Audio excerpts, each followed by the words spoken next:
Vamos a conocer ahora algunas opciones de configuración que tiene el programa. Para ello debemos ir al menú de Proyectos. Dentro del menú Proyecto tenemos diferentes opciones.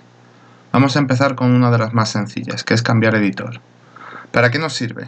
Para que cuando el programa saque las memorias y los anexos de cálculo estén en el formato adecuado. La idea es que el programa las va a sacar en un archivo común de texto y normalmente lo va a abrir con el WordPerfect o con cualquier programa que esté instalado. La cuestión es que si queremos que lo abra con Microsoft Word, tenemos que especificarle la ruta del archivo ejecutable de Word. Para ello tenemos que irnos a cambiar editor, nos iríamos al equipo y dentro del disco local, más bien el disco sobre el que esté instalado el sistema operativo, tenemos que seleccionar o bien archivos de programa por 86 si el Office que está instalado es de 32 bits o archivos de programa secas o program files si lo pone en inglés si lo que tenemos instalado es un Office de 64 bits. Habría que buscar la carpeta de Microsoft Office, Office 16 en mi caso porque tengo instalado un Office 2016 y aquí tendríamos que ir a buscar el ejecutable de Word que es WinWord. Lo seleccionaríamos y ya se abrirían las memorias de cálculo con Microsoft Word. Continuamos configurando otros aspectos del programa. De nuevo, en el menú Proyectos podemos ir a Bases de datos. Esta es la base de datos del programa, estos son todos los conductores, protecciones, factores de corrección que el programa tiene cargados. Cuando CIEBT dimensiona un cable, se va a ir a uno de los cables que tenga, uno de los conductores que tenga dentro de su base de datos. Por ejemplo, si me voy a conductor desnudo, tengo estos cables de cobre. Si el programa no tiene dimensiona para una sección nominal mayor que 95, va a dar un error. Nosotros podríamos aquí introducir el valor de un cable determinado y el programa podría dimensionar con él. Tenemos que tener un par de precauciones. La primera, toda modificación que hagamos en la base de datos se queda para todos los proyectos. Es decir, en el momento que modifiquemos algo y le demos a salvar, si hemos añadido algo, se queda ahí grabado, pero si modificamos alguna de las suyas, también se queda grabado.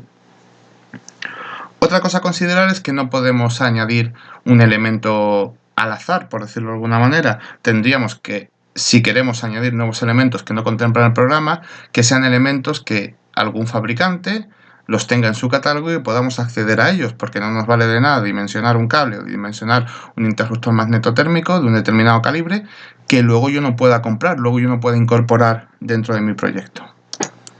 Un ejemplo claro de las limitaciones que puede tener el programa puede ser en protecciones.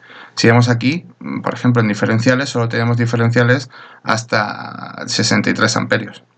Entonces podríamos introducir nuevos porque realmente lo existen. Acerca de los factores de corrección, también podemos encontrar que el programa tiene una serie de factores de corrección y estos factores de corrección son totalmente editables, pero cuando nosotros vayamos a hacer una instalación no podremos darle un factor de corrección manualmente. Tendremos que buscar una combinación de diferentes factores de los que el programa tiene cargado. Por ejemplo, si yo al final quiero alcanzar un 0,85, tendré que multiplicar un factor de corrección por otro hasta alcanzar el valor de 0,85. Esto puede ser un problema porque si no estamos en ninguna de las situaciones que considera el programa, tendremos que hacer esa especie de cuenta aproximada o cuenta de la vieja para conseguir obtener el factor de corrección que nosotros queramos. El programa no permite introducir un valor manualmente final, entonces lo que sí podemos utilizar es en alguna categoría que sepamos que no vamos a usar, por ejemplo, los factores de corrección para interiores bajo tubo empotrados, el agrupamiento de más de 20 circuitos o de 20 circuitos, perdón, parece excesivo. Podríamos introducir ahí un valor. La idea es que podemos modificar nosotros uno de estos valores para utilizarlo y luego en la posterior memoria cambiarlo o utilizarlo como consideremos adecuado. Aquí, por ejemplo, si vemos las canalizaciones, en concreto los tubos, tenemos una serie de tamaños. Uno de los fallos, uno de los errores que nos puede dar el programa al calcular es que nos diga no existe una canalización o no existe un cable, un conductor determinado. Y eso no tiene por qué ser un fallo de cálculo, un fallo eléctrico, sino que simplemente el programa no lo tiene en la base de datos. Entonces, por eso es importante tener una base de datos configurada de forma adecuada a nuestras necesidades. La manera de hacerlo, como hemos dicho, seleccionar uno de los elementos, modificarlo, darle a salvar.